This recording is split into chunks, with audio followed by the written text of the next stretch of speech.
m'appelle Louis Bouffard, j'ai 26 ans. Je suis atteint de myopathie de Duchenne, une maladie évolutive. Mardi, le texte sur l'aide à mourir est arrivé en commission des affaires sociales au Sénat. Les sénateurs ont acté le fait que le médecin peut délibérément donner la mort. Oui, il pourra donner la mort à une personne dont le pronostic vital est engagé à court terme. C'est un basculement, c'est une rupture.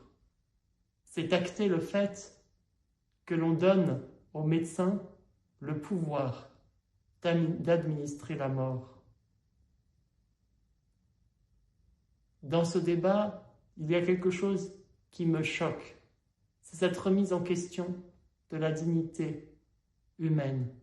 Dire qu'il y aurait des vies qui seraient dignes d'être vécues et d'autres que l'on pourrait abréger. Aujourd'hui, en France, nous avons les soins palliatifs. Certes, ces soins, il faut les développer. Il faut que chacun y ait accès. Et aujourd'hui, malheureusement, plus de 500 personnes meurent chaque jour en France sans avoir eu recours aux soins palliatifs. La priorité, ce n'est pas de donner la mort, c'est de soulager, c'est d'accompagner, c'est d'être présent à l'autre jusqu'au bout, jusqu'au terme de l'existence. Aujourd'hui, je lance un appel.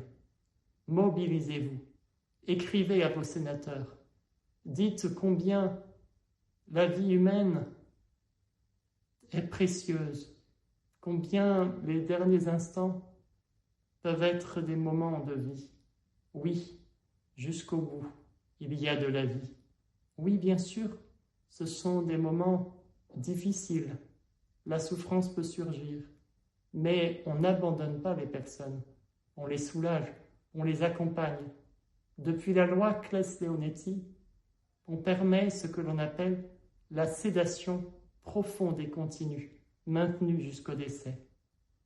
Ça permet d'endormir la personne, pour la soulager.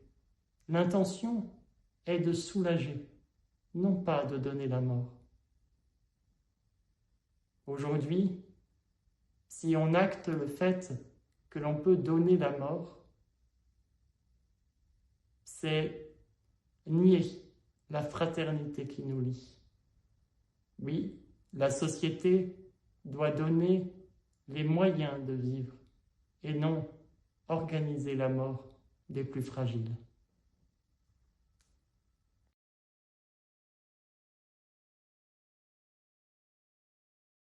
Je suis Jean-Luc, je suis retraité et je suis handicapé moteur. Ce qui me blesse dans cette loi, c'est que l'on prône la mort plutôt que la vie. Bien sûr, on ne peut pas laisser souffrir les gens, mais on peut les entourer, les aider physiquement et psychologiquement pour qu'ils finissent leur jour dans la dignité et la paix. C'est ce qui existe déjà d'ailleurs dans les soins palliatifs. Avec cette loi, aucun accompagnement et aucune dignité. Nous devenons un produit de consommation jetable. Pourquoi mettre des moyens pour finir ses jours naturellement alors qu'une simple injection est tellement plus simple et plus économique?